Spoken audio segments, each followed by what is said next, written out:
भगवान की जय। हर हर महादेव, हर हर महादेव, हर हर महादेव, हर हर हर हर हर हर महादेव, जय भोले की। फागुन का महीना नज़दीक आने वाला है और कांवर की गांव-गांव में तैयारी भी हो चुकी है। आज हम ऐसे व्यक्ति से आपको मिलाएंगे जिनको कंठस्थ हरिद्वार से लेकर आहर तक के जितने भी रास्ते में गांव पड़ते हैं, जितने भी कस्बे जिला पड़ता है, सारे याद हैं। एक एक गांव का नाम आज हमारी वीडियो में आपको पता लगेगा कि हरिद्वार से जब हम गंगा जल लेकर हर की पैड़ी से चलते हैं और आहर तक कितने गांव पड़ते हैं, उसकी जानकारी हम जो एक शिक्षक हैं नेतला गांव के, उनसे करेंगे। जय भोले की। जय भोले की। ये बताइए कब से आप कांवड़ ला रहे हैं, पहले तो ये बताइए। मैं सन 1987 से कांवड़ ला रहा हूँ लगातार। अब जो मुख्य मुद्दा है उस पर आते हैं। आपको सारे गांव के नाम कंठस्थ याद कैसे हुए? ये तो मुझे भी नहीं पता, भगवान भोले शंकर की कृपा है। 2-4 कांवड़ लाने के बाद ही मुझे कंठस्थ याद हो गए। ना मैंने ये कहीं लिख रखे हैं, ना मैंने बैठ के याद करता हूँ, ये तो बस जुबान पे आते चले जाते हैं। अच्छा, तो अब ये बताइए, आहर तक आपको नाम याद है हरिद्वार से, तो नागल के रास्ते जब आते हैं तो कौन कौन से गांव और कहाँ कहाँ पड़ते हैं? जब हम नागल के रास्ते को चलेंगे तो दक्ष मंदिर से चलेंगे तो सबसे पहले पड़ेगा बिशनपुर गांव। बिशनपुर गांव से ये गंगा का बंदा शुरू हो जाता है, जिस पर दूसरा गांव पड़ेगा कुंडी, और उसके बाद फिर पड़ेगा टांडा भागुमल, फिर भोगपुर पड़ेगा, फिर फतवा पड़ेगा, फिर कबूलपुर पड़ेगी, फिर उसके बाद गंगा जी आ जाएगी, जिसे हम नाव के द्वारा पार करेंगे। और उसके बाद फिर हम कच्चे रास्ते पे ही, कच्चे तो सारे ही हैं, फिर हम ईंखों में चलेंगे। दुर्गम रास्ते हैं, बहुत संकीर्ण वो हैं, पगवटी, चक्रोड़, गड्ढे हैं उनमें, उनको पार करते हुए जहाँ जंगली जानवरों का भी खतरा रहता है, उनको सबको पार करते हुए हम नागल पहुंच जाते हैं। नागल हरिद्वार हर की पैड़ी से लगभग 40 किलोमीटर दूर है। क्या खास बात है इस रास्ते की? इस रास्ते की खास बात यह है, हालांकि परेशानी काफ़ी है, लेकिन ये शॉर्ट है और रास्तों के मुकाबले। अच्छा, हाँ। ये कितना पड़ता है नागल? नागल 40 किलोमीटर लगभग। अच्छा, हाँ, क्योंकि इसमें कोई किलोमीटर तो गड़ा हुआ है नहीं। अच्छा, बीच में अगर किलोमीटर काली सड़क होती है तो किलोमीटर रहते हैं, ये तो हमारे कच्चे रास्ते हैं गांव के, पगडंडी वगैरह। तो हमने जो अंदाज़ा लगा रखा है 40 किलोमीटर का है समय के हिसाब से। और गंगा भी पार करनी पड़ती है? गंगा पार करनी पड़ती है। अब तो हम नाव से करते हैं, क्योंकि जब से टिहरी बांध बना है उसके बाद इस गंगा में जगह जगह खनन होने से गड्ढे हो गए हैं, तो जल ज़्यादा है। और वरना पहले हम जब शुरू में आते थे 87 में 90 तक, तो पैदल पार करते थे। वहाँ के जो किसानों के जो वाहन थे, बुग्गी, ट्रैक्टर, ट्रॉली, वो भी उसमें कर निकल जाते थे, तो हम भी पैदल निकल जाते थे। ज़्यादा 4 फीट पानी रहता था बस। अब नागल तक तो हम आ गए, नागल से आगे बिजनौर और चांदपुर तक के गांव के नाम कुछ? जब हम नागल से आगे बढ़ेंगे तो सबसे पहले पड़ेगा हरिचंदपुर, उसके बाद पड़ेगा सौफतपुर, उसके बाद पड़ेगा कामराजपुर, फिर पड़ेगा चंदकगाम, फिर पड़ेगा चंदक रेलवे स्टेशन, और उसके बाद पड़ेगा हजीपुरा, फिर पड़ेगा रतनपुर, फिर पड़ेगा मंडावर कस्बा है जो, उसके बाद पड़ेगा जंदरपुर, मंडावली, जमालपुर, बिजनौर। बिजनौर 72 किलोमीटर है हमारे हिसाब से हर की पौड़ी हरिद्वार से। बिजनौर पहुंच चुके हैं बिजनौर आगे 72 किलोमीटर हम।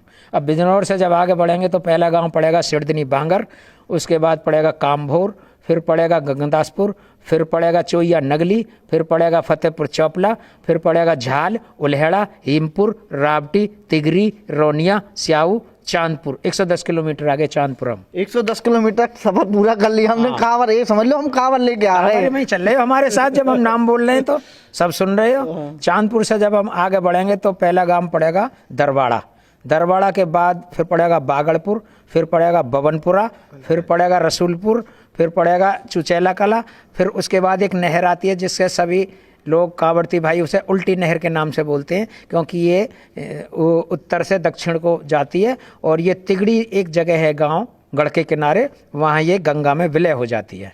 दोस्तों, एक ऐसी नहर भी है जो उल्टी बहती है। आपने अक्सर देखा होगा कि नहर सीधी बहती है, मगर जो चांदपुर से आगे ये बता रहे हैं उल्टी नहर, वो उसका जो जल है वो उल्टा ही जाता है। आगे चलते हैं, आगे गांव के नाम भी जानते हैं।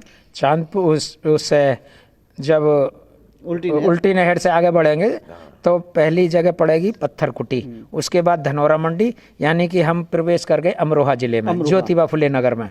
और धनौरा मंडी के बाद फिर पड़ेगा कुम्हारपुरा, थाना बछराऊ, उसके बाद पड़ेगा शिवा ढाबा, जहाँ हमारे गांव के लोग कांवड़ियों के लिए शिविर लगाते हैं, भोजन की व्यवस्था रखते हैं श्रावण मास में। उससे आगे बढ़ेंगे फिर जोगीपुरा पड़ेगा, जोगीपुरा से फिर 2 रास्ते हो जाते हैं, तो मैं पहले सलेमपुर वाले रास्ते को ले चलता हूँ।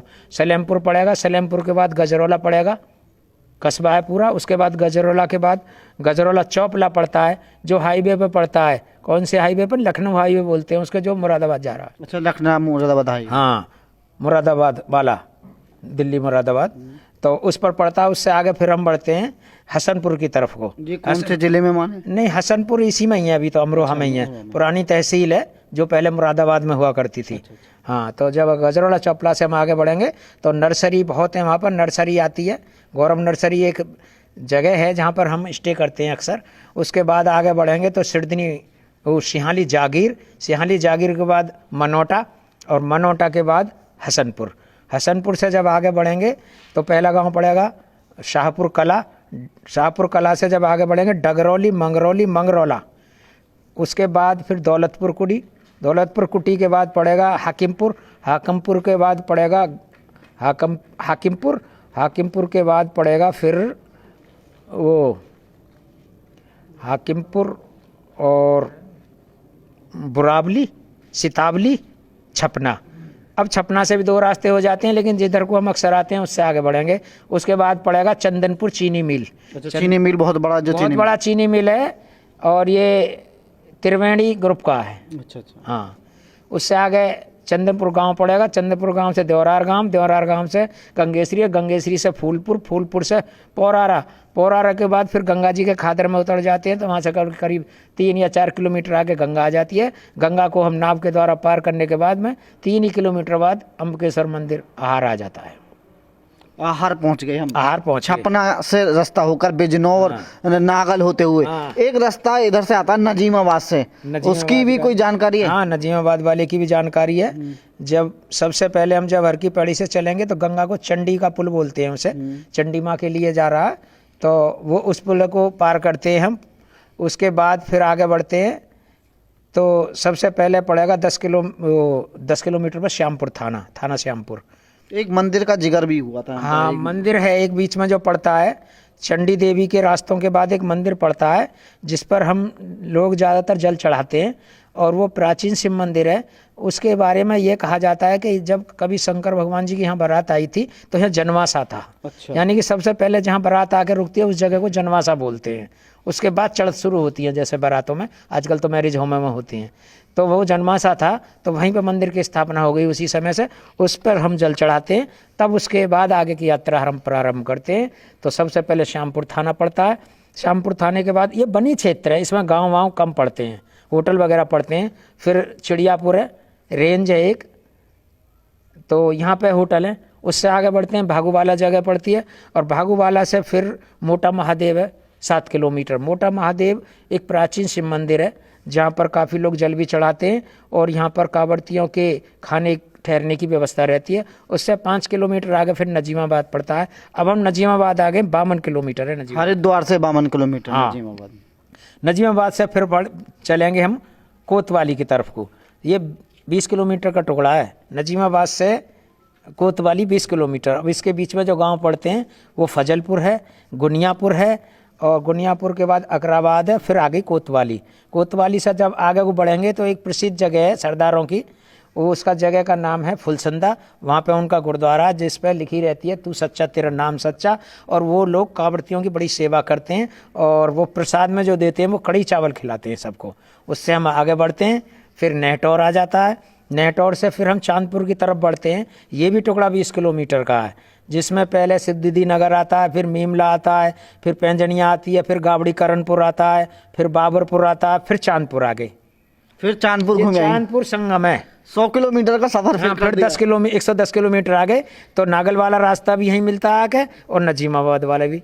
अब चांदपुर से आगे का हमने पहले सुना दिया, दोबारा सुनना चाहते हो? नहीं, आप वो सुनेंगे जो बिरज घाट से रास्ता जाता है। बिरज घाट से तो ये एक रास्ता बिरज घाट से भी जाता है बिरज ना? घाट से भी जाता है। तो ये बिरज घाट के लिए जो रास्ता जहाँ से कटता है वो जगह का नाम है जोगीपुरा। जोगीपुरा से पहले हम सलेमपुर होके आए थे, अब आएंगे हम जोगीपुरा से। जब आगे बढ़ेंगे तो तिगरी मोड़ पड़ेगा। तिगरी मोड़ से शहबाजपुर गांव पड़ता है, एक रेलवे क्रॉसिंग को पार करते हुए, और फिर हम मुरादाबाद हाईवे पर ही चढ़ जाते हैं। शहबाजपुर गांव के बाद फिर बढ़ते हैं हम ब्रज घाट की तरफ, और गंगा नदी को पुल के द्वारा पार करके वहाँ स्नान करते हैं, घाट है ब्रज घाट।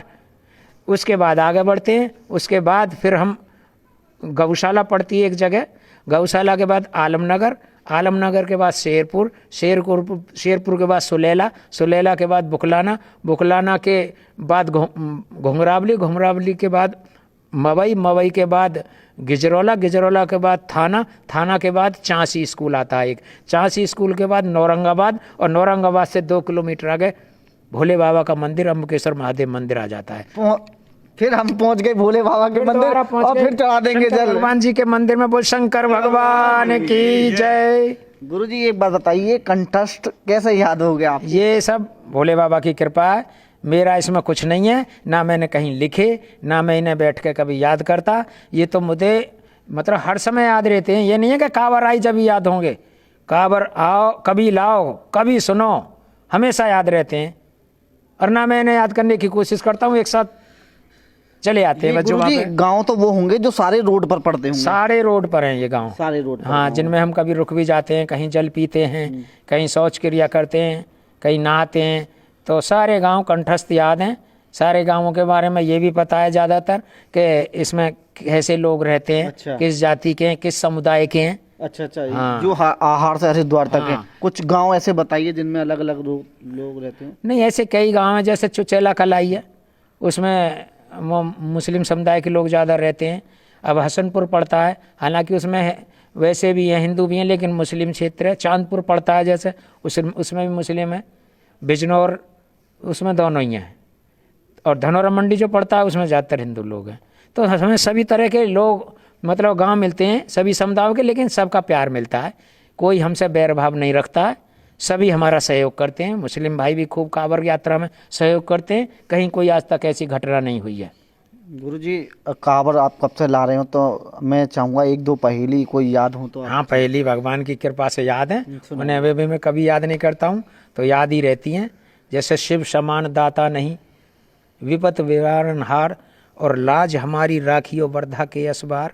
गंग बड़ी गोदावरी तीर्थ बड़े प्रयाग, महिमा बड़ी समुद्र की पाप कटे हरिद्वार। हरिद्वार हरि ने रचो कनखल रचो गणेश, और भोले बाबा ये कहें मेरी कांवर भरो हमेश। पूरब में चंडी बसे पश्चिम में हरिद्वार, इन दोनों के बीच में बहे गंग की धार। नीलकंठ के वृक्ष को मरम न जाने कोई, डाल डाल और पात पे जय शिव हो, बोल शंकर भगवान की जय। ये नेतला गांव के शिक्षक हैं, इनका नाम JK तिवारी है, और जिनको भगवान भोलेनाथ की ऐसी कृपा है को इन जो भी हरिद्वार से लेकर आहर तक गांव पड़ते हैं सारे कंठस्थ याद हैं। एक व्यक्ति और है हमारे साथ जो कहते हैं भसण कांवर बेड़ा, जो नेतला हसनपुर से जाता है। उनसे बात करेंगे और उनसे जानना चाहेंगे कि गुरुजी जय भोले की। जय भोले की महाराज, जय भोले की। बड़े खुश नजर आ रहे हो, क्या बात है? अब कांवर के दिन आ रहे हैं तो हमें खुशी होती है बहुत ज्यादा। हाँ, कांवर के दिन आने में बहुत ऑटोमेटिक ज्यादा ऑटोमेटिक भगवान को अपने आप शक्ति देते हैं हमें। भोले बाबा। जी हाँ। अच्छा ये बताओ कितने लोग जा रहे हैं, आपके कब जा रहे हैं? देखो जी, हमारे साथ हर बार बेड़े में कांवरती जो हमारे भक्त हैं बहुत बढ़ चढ़ कर भाग लेते हैं। कभी 20, कभी 30, कभी 40, 42, 45 तक लोग हमारे साथ आए हर साल। 34 साल मुझे लगातार होंगे जाते हुए। कुछ चमत्कार हुआ भोले बाबा? चमत्कार हुआ जी, ठीक ठाक रहे मैं, घर परिवार से सब बढ़िया। जो मेरे साथ जाता वो जब लौट के आता तो खुशी के माहौल में आते हैं। वो भगवान की बड़ी कृपा है हमारे पास। गुरुजी बताओ, नेतला के लोग ले जाते हुए नहीं जी, बाहर के लोग भी बहुत जाते हैं, जो भी एक दूसरे से जानकारी है। हाँ। और औरतें भी जाती हैं हमारे साथ। अच्छा। हाँ, भोलन भी जाती है आपके साथ? जी हाँ। और बड़े कोई कहीं से किसी गांव से जाती हैं, सबको पता भसड़ कांवर बेड़ा गांव नेतला जिला बुलंदशहर में दिल्ली तक। और वो बड़े प्यार से लाते हैं। रात को सेवा करनी, उनकी टांगे मसकनी, कहीं दर्द हो रहा दवाई वगैरह सब कुछ ट्रीटमेंट हम देते हैं अपने आप। तो गुरुजी सही सलामत लिया हो या हाँ जी, सब कुछ नहीं, कोई नहीं आता, लिफ्ट नहीं किसी को कराई, खूब बढ़िया प्यार से लाते हैं हम। ये तो ना किसी को ले जाओ और बहका के वहाँ, नहीं साहब, ऐसा कुछ नहीं है जी, ऐसा कुछ नहीं। ऐसा नहीं कुछ। सब भोलेनाथ की कृपा है हमारे पास। कब से ला रहे हो कांवर? 34 साल हो गए जी मुझे लगातार लाते लाते। अच्छा, हाँ जी। कौन से गांव के और कितने लोग जाते हैं यहाँ से? हमारे गांव नेथला, जिला बुलंदशहर है, और हमारे गांव से काफ़ी लोग जाते हैं। इतना हमारे गांव में शौक है, अगर 4 भाई हैं तो घर पर कावन के दिनों में कौन रहेगा, घर पे भैंसों की सानी कौन करेगा, न्यार कौन लाएगा खेतों से, तो उसमें लड़ाइयाँ होती हैं। कहते हैं सबरी कांवर जाएंगे हम। अच्छा, इतना बड़ा शौक है हमारे गांव के अंदर। तो लड़ते हैं कांवर जाने के लिए? हाँ, कांवर जाने की लगती है जी। नौता आता है एक तरह बिल्कुल झरा, जितने आदमी है घर में सभी जाने की कोशिश करते नौता कहाँ से आता है ये तो हैं। बता भगवान दो। भोलेनाथ के यहाँ से। डाक द्वारा या फोन द्वारा? फोन द्वारा क्या, डाक द्वारा क्या, आ ही जाता है अपने आप ही ऑटोमेटिक दिमाग में, हाँ, तो चल देते हैं हम। चलना कांवर जाना है। हाँ, नए नए जूते पहन के आ रहे हैं, अब शॉपिंग कर रहे हैं बच्चे अभी से ही। अब किस तारीख को जा रहे हैं? हम जा रहे हैं 2 मार्च को। अच्छा, 2 मार्च को। हाँ। कितने लोग हैं? हैं कम से कम 44 लोग हैं 44 लोग। जी। दोस्तों, ये भसड़ कांवर बेड़े के संचालक हैं, इनका नाम दीपक भसड़ है और ये नेतला हसनपुर गांव से काफ़ी लोगों को कांवर के लिए ले जाते हैं। और इनका कहना है कि जो रास्ते में किसी को दिक्कत परेशानी होती है तो पूरी सेवा ये उनकी करते हैं और सही सलामत भगवान भोलेनाथ पर जल अभिषेक कराने के बाद गाँव आते हैं। गाँव नेतला हसनपुर में काफ़ी लोग ऐसे हैं जो शिव भक्त हैं, हर साल कांवर 6 महीने में कांवर जाते हैं।